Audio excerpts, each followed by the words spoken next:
going on YouTube? It's your boy Trinity Wolf, and welcome to Yu-Gi-Oh! Days Season 2. We were playing Crystal Beast today, and I cannot wait to get into this episode with you guys. If you guys are new to the channel, please destroy that subscribe button, hit the thumbs up button, and well, let's get started with this. So, first game against Runix versus my Crystal Beasts. Now, I believe I do lose the dice roll here. So my opponent doesn't get to go first, I think, but I was really excited to play this deck, you guys, and kind of nervous because I was practicing with the deck for 2 days, and I was like, okay, hopefully this is enough practice just reading the cards. But I think we did pretty well. As you can see, my opponent he discarded a mass change because he said he wasn't paying attention and meant to put mass change 2 in there, which I really didn't like. I really hate Mass Change 2. I really hope that card gets like banned, even though it doesn't cause any problems right now. Just hopefully they just secretly ban it in a ban list, or it's just like, oh, I wonder why they banned that. I'm like, there's a reason. So we just don't freely get another hero boss monster that doesn't belong in their deck. But as you can see, I get to pop off with the Crystal Beasts here. I had the Crystal Master to protect my Crystal Beast from getting targeted, but as here he goes, he's slaps down the Mystic Mine, you guys. Everybody's playing Mystic Mine now. It's not a very problematic card for Crystal Beast, but what made it suck for this game, I didn't have the Rainbow Bridge of the Heart yet, so I didn't really have a way to get rid of it. But as you can see, my opponent already gets rid of it for himself, so he can kind of just pop up here. Also, Dimensional Fissure doesn't hurt that bad either.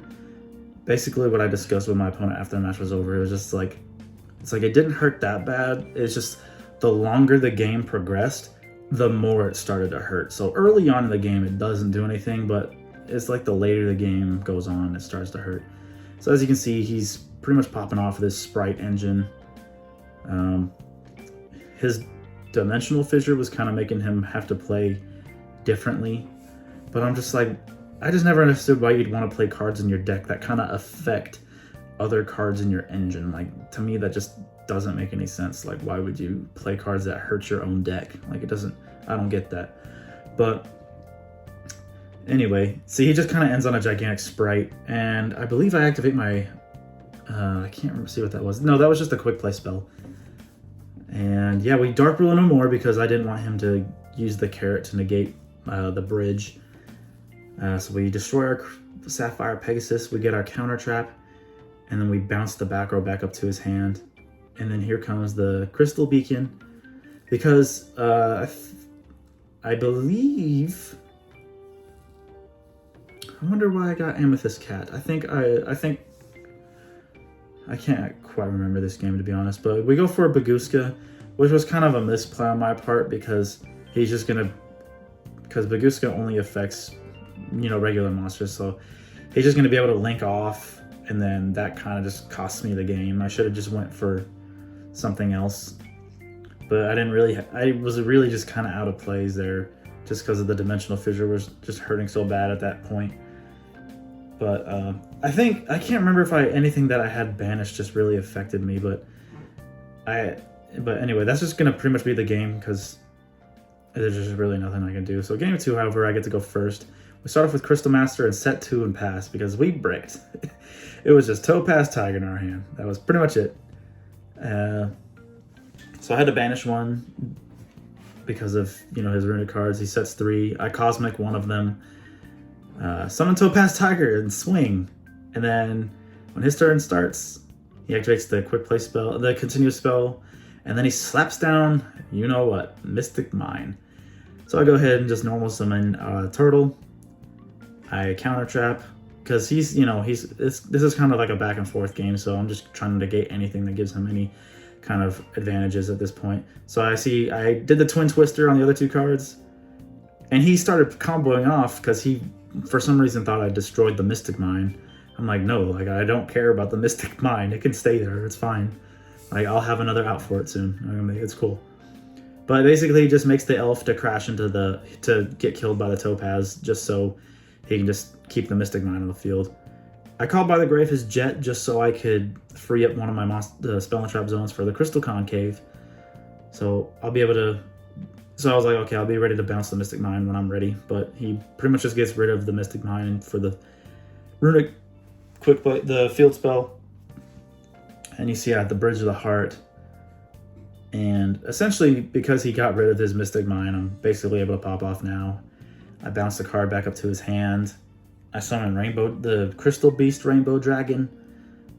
And I think this was the turn where I just get to summon. Yeah, here goes the Crystal Bond. Add Pegasus, place the Rainbow Dragon, banished it, got my Rainbow Dragon, summoned Eagle, used Pegasus, put Mammoth there, and we pretty much just get to swing for game, and then summon the Topaz Tiger, and then we swing for game.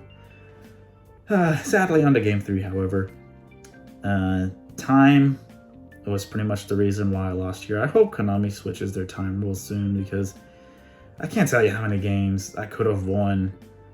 I'm pretty sure a lot of players are like this too. Like, there's so many games you could have won just because of our time rules are so crappy, and you lose. Because pretty much what made me lose this game here is because of his, continuously banishing the top cards in my deck. He hit 2 of the quick play spells that I'm playing in the deck. The Waking of the Ultimate Crystals, he hit both of them, and pretty much my hand was a certain way where I really needed that card because I was going to be able to search for it, but he hit both of them. So that pretty much is what's going to cost me the game. As you can see, he popped off with everything. He had all the splites, and I started off with Heart. I was hoping he was going to negate it, but he used the Carrot to negate the Crystal Bond, which really, really hurt. Because if he negated the Bridge of the Heart, I had another one in my hand, and because it's a continuous spell, I could just use that one, because it would have kept the continuous spell there. It just effects would have been negated. So him hitting the Crystal Bond really, really hurt, because I just needed to get a monster over the gigantic sprite, but I just pretty much scooped because there was really nothing I could do. So round 2, game 1, we're against pretty much Despia. So I start off with Dimension Shifter. Pretty much that card is absolutely insane.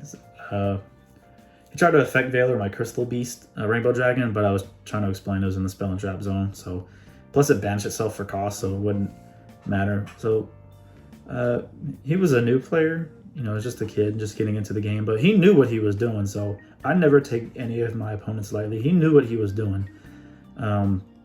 Just sadly enough, he played a lot of unnecessary cards he didn't need in the deck. Because, yeah, as you can see, there's a Mirror Force there. Like, you don't really need all those extra cards, because the Branded Despia is, like, absolutely insane by itself. But, it's just learning. So that's all there is to it.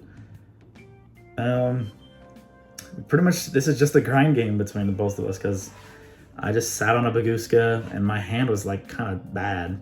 So I swing directly with Amethyst Cat. I think we're just reading the ruling for some of the cards here. And,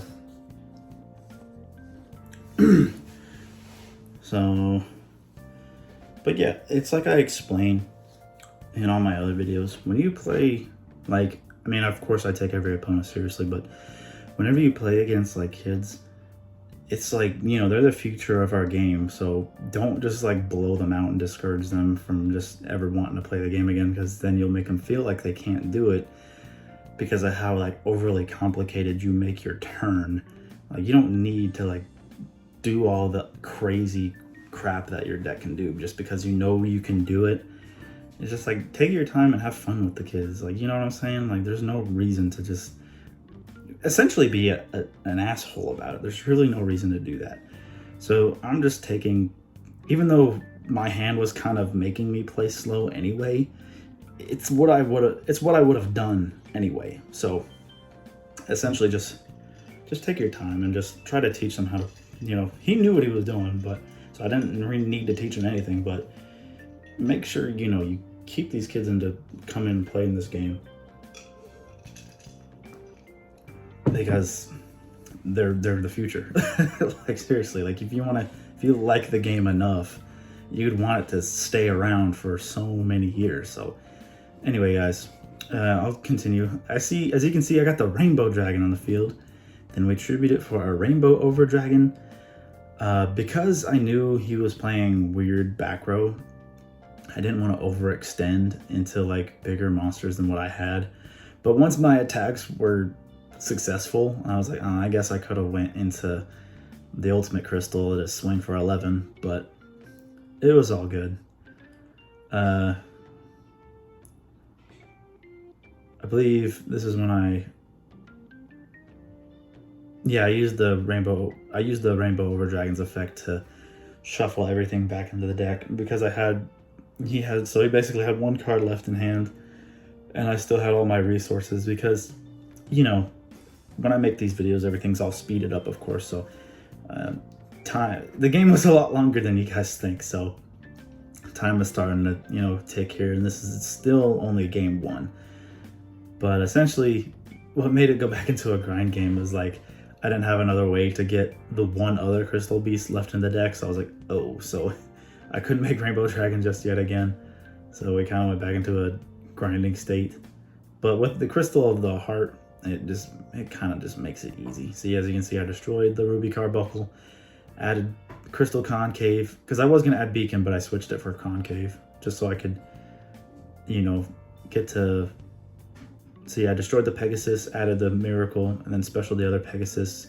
Then we got the Eagle, and then essentially bounced the back row back, and then we kind of just swing for game, because I banished all the Crystal Beasts with the Rainbow Dragon to make the Over Dragon, and then swung for 11,000. On to game 2, however, he actually kind of made me sweat this game. So the game kind of starts off the same as the first game. Start off with Dimension Shifter, Rainbow Bridge into Crystal Bond. We had the Crystal Master again. We used the... sometimes what keeps messing me up is like... sometimes I'll need to... If you open the Dimension Shifter, so like this is what I'm trying to explain. You can play Shifter, but you have to play the deck differently when you use it, and if you don't have it, you get to do your full combo where you have the link monsters and all that stuff. But if you open up the Shifter and you're going first, you just kind of set up a control board. But if you're going second and you open up Shifter, you kind of just break their board, play control to where they can't do anything on their turn, and then you beat them on the following turn. Because this deck is definitely different from what I'm used to, because as you guys can see, with heroes, I OTK, I have branded heroes. I go first, they can't play, so the game's over. Or even if I go second, I can still break the board and OTK. He actually kills my Appaloosa here with Ring of Destruction. Sadly, he was wanting to have us take damage, but it does original attack, and since Appaloosa's attack is question mark, we don't take anything, so he got rid of my Appaloosa for free, so that was kind of funny. But yeah, so you see, he had it was like a trap card, the branded trap card. It made a token that had 25 attack and 25 defense. I think because I knew he was playing like, Mirror Force, I was just like, man, I have to like play around these like funny, trap cards. But essentially, yeah, because I knew I was gonna have to play into it, so I made the Tri Brigade monster. He Mirror Forced, sorry. So I got my Tri Brigade to go off, where I drew a card, and I draw Feather Duster of all things. And because this is main phase 2, I made the Ultimate Crystal, and he finally gets the branded fusion, and he starts to pop off. Surprisingly enough, he didn't use I forgot what that card's name is, the Dogmatica card. I'm surprised he didn't try to negate the Ultimate Crystal, but I used Ultimate Crystal's effect because it didn't battle that turn. It hasn't battled yet, so I used its quick effect to tribute itself, and then I special summoned all Crystal Beast monsters. And what's funny is I thought that Karibo was going to stop my entire turn, but it didn't, so I pretty much just win right there because the time was called. So these next 2 rounds are pretty much going to be my favorite out of the day. So we played against Plunder Patrol here. So you see I start off with the Prosperity. I added Necro Valley and played Necro Valley. My camera angle was kind of bad for this game, but you can see like that little splodge, that little gray splodge underneath my banished extra deck cards. The Necro Valley was on the field, and pretty much Necro Valley pretty much won me that entire game because it was really hard for him to out the Necro Valley, because you see I kind of misplaced my board everywhere because I got my banished extra deck right there, and then I have my banished Rainbow Dragon on the other side, but I correct it. But as you can see, I just pop off. I did the beacon to get the carbuncle, brought back the 2 Sapphire Pegasus, and then put the other 2 back in the spell and trap zone. But go for Baguska, and we kind of just... Well, yeah, I was going to see if I could do anything else, but I just sat on the Baguska. Oh, there's the Necro Valley. Okay, so I didn't do it yet. Now you can see the Necro Valley, sorry. Yeah, so he starts off with a Pot of Prosperity as well. But luckily enough, I have the Crystal Beast counter trap as well, I believe. And he super polys my Baguska away, which was like very unexpected. So I know for the future, if I have the Mammoth and I know I'm gonna make Baguska, I need to use Mammoth as the material because you can super poly it away for Mud Dragon apparently. So apparently the Mud Dragon's actually gonna come back, which you guys see because I wasn't able to target it. Because the heart does target, and because pretty much Mud Dragon protects itself from being targeted. So as you can see, yeah, he's going to put it back on his side of the field because it didn't change the game state at all. So it was completely fine. But anyway, let's see. I activated the Crystal I guess it was Crystal Concave. I guess it wasn't the counter trap. No, it had to be the counter trap because I was like, dang, I really wish I could have negated that Super Poly. That's my other face down for sure. So I destroyed the Emerald Tortoise. I have my Crystal Speller Trap. What's funny about this deck is it's like your opponent doesn't really know what to stop because it's like pretty much anybody who's gonna. So he used. Sorry, I keep mixing my conversation, but he dropleted my Rainbow Dragon just so I couldn't kill the Mud Dragon. But it's not gonna stay there because we summon our luckily Topaz Tiger. And luckily, when Topaz Tiger attacks, he gets that 400 boost, putting him at 2,000. So that gets over our Mud Dragon problem by 100 life points. So we swing, and then swing. And let's see, did I go anything else? I believe I just passed, yeah. But I'll tell you, but pretty much he was saying the Necro Valley pretty much just stopped everything. And then this is what I used the counter trap on. He summoned the Blackbeard. I negated it, and he was just out of gas because he's got 1 card in his hand, and he has the Necro Valley to worry with, and that pretty much wins the game. Game 2, however, he starts off with Prosperity, and I immediately did Shifter. I should have waited when he sent his cost, so then he just changed it to banishing just 3 instead. Which, I guess it didn't matter too much. I guess you could have done 6. But make sure you wait for your opponent. I always make that misplay all the time. Make sure you wait for your opponent to pay their cost before you activate any cards, before they change how much they're going to pay for cost. So you don't want to make that mistake. You want them to use as many resources as possible before you respond with any kind of card effects. Yeah, I was just getting my token out of my deck box there. And I'm sorry, my life point, my phone got knocked down for the life point count, so sorry about that. But pretty much all I had to get over was this totally awesome. So I was trying to bait so many cards. I was hoping he would just negate the Pegasus, but then at the same time I'm like, I really don't want him to take my Pegasus. But activate the quick play spell, reveal the Rainbow Dragon, add the Crystal Heart, and I was like, for sure he's gonna negate the heart, and he didn't. I was like, okay. I believe that was the counter trap we set, and I actually just pass on that because there was not really anything we can do. I forgot about the Drago back. He equips it to the token. He bounces the Crystal Heart back up to my hand, which I guess I didn't want to counter trap the quick play because it kind of just gets itself back, so I didn't want to get rid of that. Swings at Emerald Tortoise, but I actually let it get destroyed. I activate my Crystal Heart, normal summon Topaz, additional normal summon for Amethyst Cat.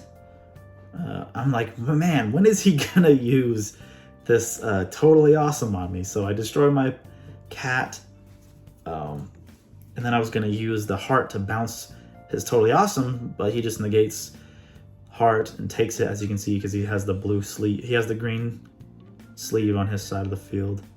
No, because they're both kind of green, but he has the bluish.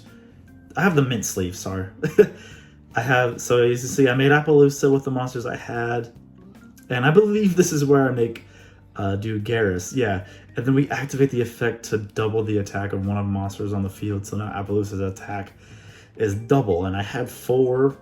I attributed 4 for her link summon, so she was double that. So she was like 64, I believe. We had Rainbow Dragon, Rainbow Over Dragon, and then the Ultimate Crystal. And Ultimate Crystal sings at the token for 9,000 damage, so that was game. On to the final round, however. Sword Soul.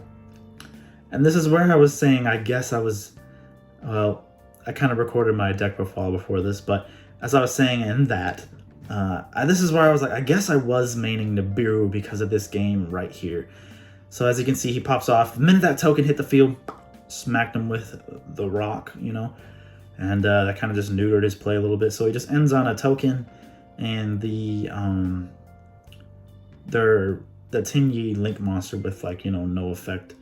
And he set a back row down.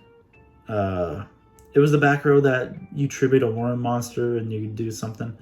I forgot what it was. So yeah, he's thinking of his plays. He just has to end on the Link monster, and he sets a card. And I know he's gonna set a card eventually. We're figuring out the attack and defense of the token. He sets one, passes. Draw for turn. Start off with Rainbow Bridge. Add the Bond. Activate Bond. Add our Sapphire Pegasus. And then we place our Crystal Beast Rainbow Dragon. Use Rainbow Dragon's effect. Add another. We place Emerald Tortoise, and then we add our Rainbow Dragon. We use Crystal Heart. We use the Awakening of the Ultimate Crystals to get our heart.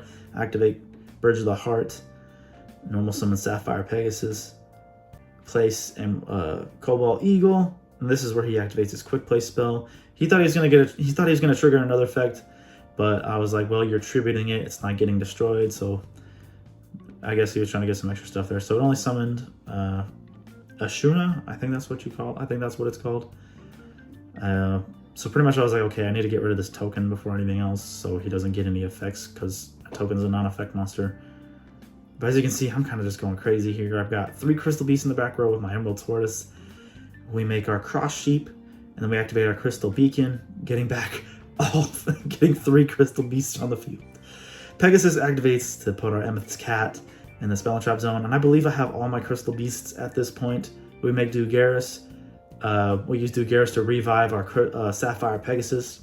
Pegasus puts our Topaz Tiger into the Spell and Trap zone. Make Appaloosa for 4.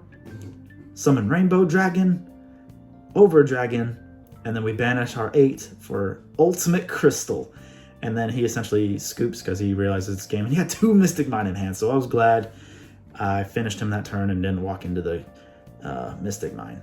But we did have Bridge of the Heart, so it didn't matter. So our opponent goes first again. He played Scared of Nibiru, so he only ends on... I'm sorry, you guys. I don't know the Sword Soul names, but he ends on the one that negates effect monsters. And he just sets 2 and passes, because I guess he was really afraid of the Nibiru again. We start off with Prosperity, and it's very easy to banish the cards. And look at that, we reveal 3 Rainbow Bridge, and I added the Bridge. I'm like, okay, well, I guess we're gonna get Bridge.